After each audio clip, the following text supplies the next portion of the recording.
I'm talking to my brother-in-law, and I'm talking about him about the fire that we have been going on in this burn barrel. And I said, yeah, it's been going on for about 2 weeks straight. I go, the thing hasn't burnt out. I can leave it a week and it's still burning. Throw more stuff in it, it'll catch it back on fire. And I walk outside for a moment, and when I do, I say, oh my gosh, I gotta call you back. The yard is on fire. And I hang up. I didn't hesitate. I didn't wait, I hung up immediately. And as I hang up, I run outside, me thinking quickly, I go, a water hose. So I run to the water hose, forgetting that I had taken it off of the hydrant and put it in the garage. So then I have to run and get the keys while the whole yard's up in flames. I have to run and grab the keys. I go in there, I unlock it, I grab the hose, I go back to the faucet, I screw it on, I turn it on, I untangle it, get it all ready, go to run over there, and nothing's coming out. Why? Because it's froze. So then I run back and I turn it off for some reason. Turn it off, I go inside, I grab a bucket, I fill it up with water, I come back out and I dump it, and it did absolutely nothing. Nothing at all. Looking around, going, wow, I'm glad I've gotten to this though before the fire department shows up. But at the same time, I'm going, it might be good for them to show up about now. So we get to this whole point of everything burning. I mean, can we find, if you look on the right-hand side also, we're getting ready to do a giveaway. So I was filling the bus up with giveaway items. So if we can go to one of the other pictures, if you can, you'll see the bus. I mean, it literally was up to the tire. It was going underneath the bus. So I'm going, do I save the house or do I save the church bus? So I get up there, and the only solution left, since I can't get water, is to use my feet.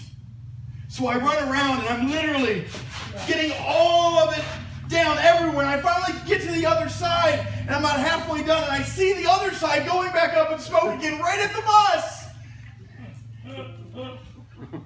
Long story short, I finally get it put out.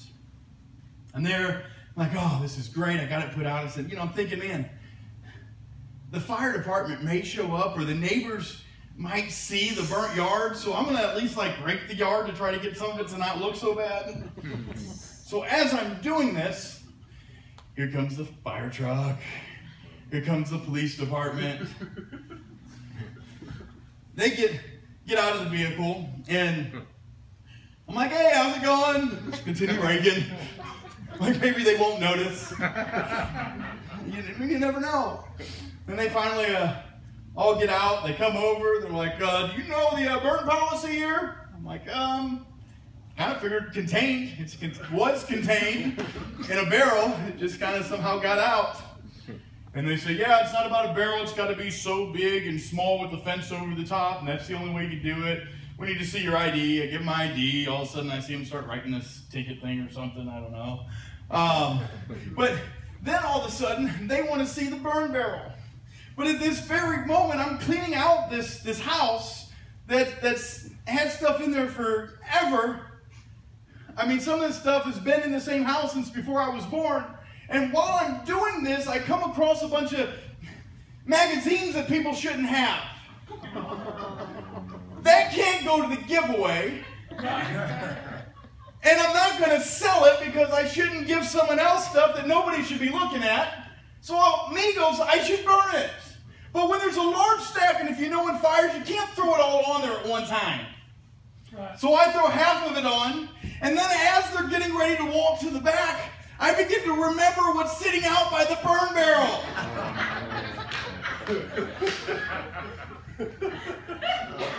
Thinking in my head, I've gone to church with some of the people on this very police force.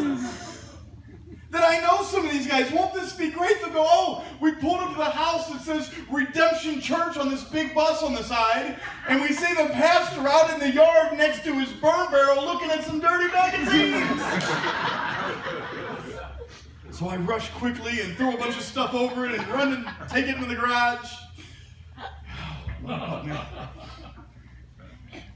And then, of course, they look at the house and they go, you know what? They go, this was old Ray's old house. The fire department did. And I said, yes.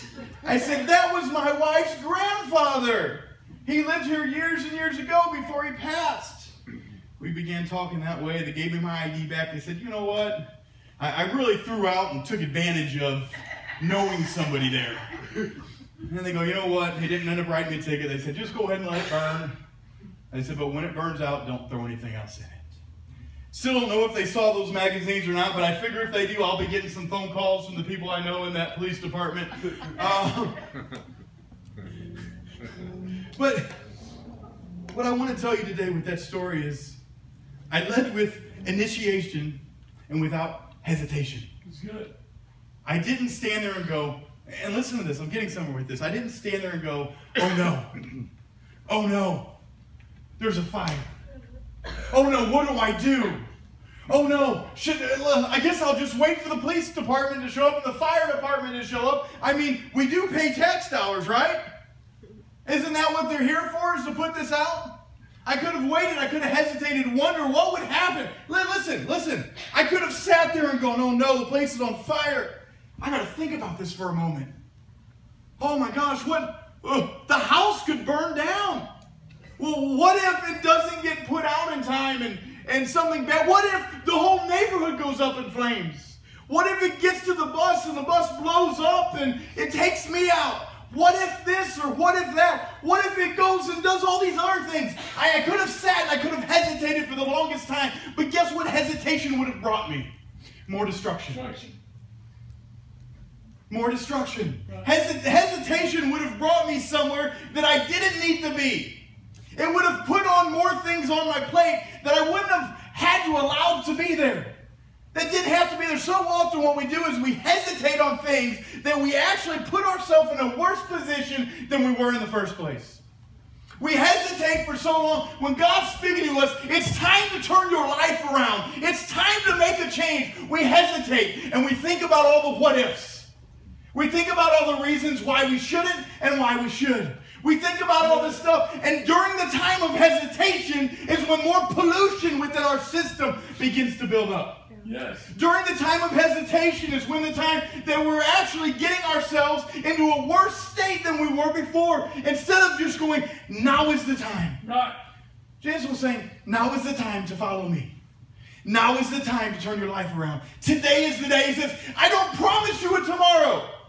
But why is it in everything that we like to do, let me say in America, I don't know about the rest of the world, but in America what we like to do is we like to put off to tomorrow.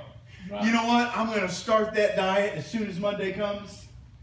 You know what? I'm going to start that diet as soon as the New Year's resolution time comes. How many of y'all made a New Year's resolution? 2 people. Well, let me tell you why the rest of you didn't. Because you knew it was just a New Year's resolution and you'd never follow through with it. You'd hesitate on it over and over again. So to the point now that we've gotten and we go, why make a New Year's resolution if we won't follow through with it? Why? Because we hesitate. And we hesitate.